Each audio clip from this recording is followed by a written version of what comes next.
Welcome to HubShots episode 56, the podcast for marketing majors who use HubSpot or are considering using HubSpot. I'm Ian Jacob, and with me is my co-host Craig Bailey from XEN Systems. Now, Craig, how are you today? Really good. We're in the HubSpot kitchen as we record this today. I'm going to call this the kitchen episode, Craig. Kitchen episode sounds great. So it's good. Yeah, we're in HubSpot Sydney recording a few interviews with some HubSpot team members. So it's been a great day. Yeah, and we've had a real focus on e-commerce today. And so they'll be published as the weeks go on. But we're in for a cracker of an episode today.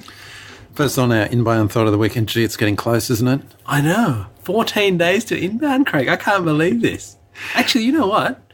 Today is the day that inbound would actually be starting in 2 weeks' time. All right, there you go. Yeah, it's training day. It's training day. That's right. Be there for some training. So, yeah, that's looking good. Now, are you going to talk about something interesting, how Brian and Dharmesh are not going to announce any products this year? So this was interesting, I thought, because just got a note now. So for people that haven't been to Inbound before, during the conference, Brian and Dharmesh, co-founders of HubSpot, they normally kind of give a bit of a keynote that includes a whole bunch of product announcements. So, for example, 2 years ago, one of the big product announcements was HubSpot CRM. That was kind of a big announcement. Everyone loved it. Now we're finding actually there's not going to be any product announcements. More going to talk about marketing industry and sales industry trends. That's right. Then after their keynote, someone else, their head of product dev, is actually going to do more of a product place. So Christopher O'Donnell, who's the head of product at HubSpot, he's actually going to do the product launch this year at Inbound, and that's going to be a separate session in itself. So I guess we'll be looking forward to that because I think there's some pretty exciting things. Yeah, well, we've been hearing, just because we're in the HubSpot today, we're just hearing some rumours about things that will be announced. So it sounds very exciting. All right, Craig. You know what? Let's just go back a step. Why do you think they've changed it? And I think we were just chatting before why. And it's because, well, one of the stats that we don't know the exact stat, but it's kind of like more than half of attendees at Inbound actually aren't HubSpot customers. Okay. Which is really, pretty phenomenal when you think about it. Yeah, it's interesting. I was thinking, that can't be right. But then I was thinking, I was there with friends. Yeah, they're not HubSpot customers, but they just love the HubSpot inbound movement. Yes. And all the learnings they get from it. And as we were chatting with Karl earlier today, and he's kind of saying inbound platform versus inbound the movement. And Correct. I think that's right. People are interested in the movement. Yeah, so in saying that, I think it'll be great to point people to inbound.org. And last year, I didn't really understand what that was all about. I thought there was another company operating, but it's actually something that Dharmesh was one of the co-founders of that with Rand, I think. Yeah, Rand Fishkin. And that's where the community connects. So really encourage you, if you're not already on there, get onto inbound.org, register yourself, and actually be a part of the community and what will happen is everybody at Inbound will put their notes on there and you can join the conversation. All right, Craig, on to our HubSpot feature tip of the week. Yeah, just a quick one around HubSpot CRM. So they're always improving the HubSpot CRM product. It's really maturing, isn't it? It's getting into quite sophisticated. But this is really just one about merging companies. You've been able to merge contacts for a while, and then this one, they just kind of go through some of the rules for how they can merge companies together. So worth checking out if that's a pain point that you're currently experiencing.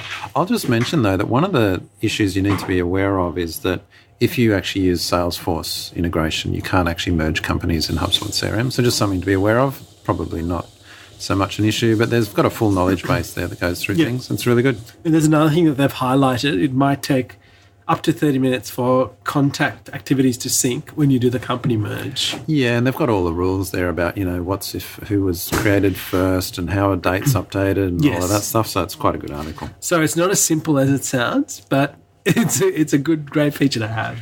Yeah, I just like it because it shows where HubSpot CRM's going. Yes. They are pushing, I think, into the larger company space and some of those larger company requirements. Yes. So good to see. All right, Craig, on to our challenge of the week for this week. And it's looking at the next window of opportunity. I think this is great you bring this up because it's something I know that as we're coming up to year end and we're thinking about plans for next year, for 2017, what are people going to do? Yeah, well, this is exactly right. Look, the challenge I'm having is that I guess you and I are both the same. We've jumped onto Facebook very early on, especially in the B2B markets, because everyone was saying, B2B is not on Facebook. And so we're thinking, there's an opportunity. We'll go contrarian. We'll jump on a Facebook with B2B. And it's been very successful, right? We've had great success. I know you have as well. And so what we're finding now, though, is everyone's waking up and all these companies going, oh, okay, we'll get onto Facebook. And so this happens regularly. And you kind of say, oh, there's a window of opportunity we had, and it's closing down. And so why we're mentioning this is a marketing manager might have jumped onto Facebook for B2B early, and now they're finding, oh, they were getting leads very inexpensively before. Now they're getting more expensive because of competition. And you've had this previously with AdWords. You know, if you go back 5 years ago on AdWords, you were getting very cheap clicks, very cheap conversions. The prices go up. And so it's really this idea of thinking, what's the next window of an opportunity? And I think this is what marketing managers need to be thinking around in terms of their strategy. And as you said, coming up to year end, always a good time to kind of revisit some of these topics.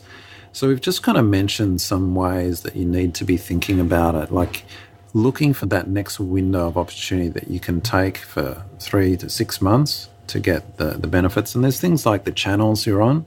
Instagram, of course, probably that window's gone now. Medium, you saw people jumping on. But depending on your industry, you might still have opportunities there. We also look at the formats. You know how video is really big. And, absolutely. Last week we were looking at Facebook video versus YouTube. Everyone's pushing to YouTube. It's kind of like, why, there's opportunity still there for Facebook video. Yeah, I think especially Facebook Live, I can see a big opportunity there. So that's definitely something to consider for 2017. And then finally, by intent, which I thought was really good. So we've seen people ungating their content and then also I think really looking at pushing higher value assets earlier. And then just things like Facebook lead forms. I still don't see many companies using that, but that's something that you can use. And even some of those windows of opportunity might just be the actual types of campaigns you can use on Facebook. Branding awareness, things like that, where, looking at cinemagraphs, using those kind of video formats as well. So, I think you really need to start looking at that and really putting a plan together. And again, don't be afraid to test and measure something and make that early call to go, well, it's not working. Let's try something different. Because I think that's the key to 2017 and moving forward. Here's a quick rule of thumb. If you hear a manager or someone else in your company say, oh, don't use that channel. That's not where our customers are. That'll never work. Try it out. It's almost like a good highlight as to what's something you should try. Go contrarian. All right, on to our stat of the week, Craig. And this is really interesting. Like we spoke about AMP pages, which is Google Accelerated Mobile Pages. And we spoke about it episode 11, and we're at 56 now. So that was kind of last December. It's been around almost a year now. So it's really interesting. You pulled out a stat here. It says 700,000 domains have published AMP pages, and more than 600 million AMP pages have been published. So that's an interesting stat. And there's an interesting response from actually an AMP engineer at Google when people said that AMP was stealing results. Yeah, and there's a good blog post there by Alex Krass about what's happened with his content being pushed onto AMP pages, which he thought was a good thing to do, and then how that's going into the Google cache. So then he kind of feels as though, oh, well, it's no longer me in control. And as you said, the Google engineer responds with some really good points. Yes. And so some of you might have actually seen this. If you search on a mobile, especially for news, you'll see there are some results at the top in like a carousel with an image, and you would see a little, what looks like a lightning bolt with an AMP beside it. And when you click on it, it actually loads really quickly. And that is an AMP page that actually has all that information on it. And that's the whole idea. It's about giving people a better, faster experience when they're doing their search. So anyway, check it out and see whether it's relevant to your business. I think that's the biggest takeaway. All right, on to our opinion of the week, Craig. All right, so I don't know if you follow Basecamp as a company. I quite like their founders when they talk about, I think they're thought leaders in many ways for how they run their businesses. But they've recently had this campaign, which is they're asking people to pledge to not work more than 40 hours a week. Yeah, right. It is something in their DNA, in their company DNA, because they don't like overwork and that kind of thing. I think it's also a bit of a marketing angle pushing some of their features in their product as well. So it's a really nicely done campaign. Anyway, Zoho jumped on. They took the bait and they've responded saying, "Why we think it's a ridiculous idea. We won't be joining the pledge," right? So I think it's kind of opinion of the week piece, because it's really about how do you approach business in terms of working long hours or short hours. And ultimately, it's really got to be about outcomes, right? Correct. We focus on results. How many hours did you work? Actually, no, it's what outcomes did you achieve? I love the image that's in that blog post. Yes. where it's got someone on the operating table and it says, my 40 hours are up. I'm off to feed the dog and water my cactus. And the guy's got, it looks like he's having open heart surgery. There you go. So yeah, have a read and have a think about how that applies to you and your business. All right, Craig, on to our pro tip of the week. And this is to do with about pages. Yeah. Now, we've often discussed about pages on the show and how we notice in analytics that about pages is often a very popular page. Yeah. So, I mean, I'll take a step back. If I look at a consistency across clients that we deal with, generally people will land on the page that they're searching for the information. Then they might go back to the home page. Then they go to the about page. Then they go to the contact page. Then they might visit the frequently asked questions page. So it's definitely up there. And I would say the top 3 pages that people look at. So I think it's really key. And I think people often neglect it, thinking, oh, it's just about me. It doesn't matter. And I think after I read this, I was talking to you and I said, I think we need to look at ourselves and change our about pages. Yeah, I totally agree. You know, I think you're right. It's often in the top 3. The homepage would be the main one. People put tons of effort into designing and the strategy behind their homepage, but it's an afterthought for their about page. And what you're highlighting is it's a real opportunity. And what we've linked to in the show notes is a blog post by Lauren Holiday where she goes through 12 key sections to include in your about page. So lots of great tips there. Yeah, look, one thing I really liked was in that one of those 12 tips was actually having a timeline about how your company started and what it was all about. So that was in the history and even just the layout of everything. One thing that really stood out to me in this blog post was how they'd laid things out. So it's very visual. Like there's a timeline, there are lots of really clear stats, and that's what I really loved about it. Do you remember a couple of episodes ago we were looking at State of Inbound report and why people leave sites, they give up, and one was banners and intrusive elements. Yes. Another was they don't know what the site's about. And I think this is often, okay, you might get your homepage wrong. You almost get a second chance. Go to your about page to at least talk directly about what you do there and take advantage of that. All right, this is the bonus pro tip of the week, Craig, that you discovered. And this is for if you use G Suite or what used to be Google Apps, it's 5 new ways to reach your goals faster using G Suite. So read that. It'll speed up some of the actions you take using... especially Google Docs and Google Sheets. And I think this is so many marketing managers use that to manage content and everything like that. But just this thing you can assign to people within Google Sheets. I think that's really nice on Google Docs. Yeah. Assign tasks and comments, all those kind of things. So great tips there. All right, onto our State of Inbound item of the week. Now, if you want to find more information out about this, go to stateofinbound.com. And what we're going to highlight today is what do people look for in a job? And I thought this is very interesting, Craig. The very top of this. So this is on page 124, if you want to reference it. And they talked about sales and marketing here. And what was at the very top of this list? Opportunities for growth is the biggest factor across both sales and marketing respondents. I found this surprising. It's kind of like, what do people look for in a job? Or commonly people think, money or lifestyle. It's actually opportunities for growth by a long way in both sales and marketing teams. So the takeaway here is for marketing managers when they're thinking about not only managing marketing but managing their teams, it's all about having that in mind for what people look for in a job.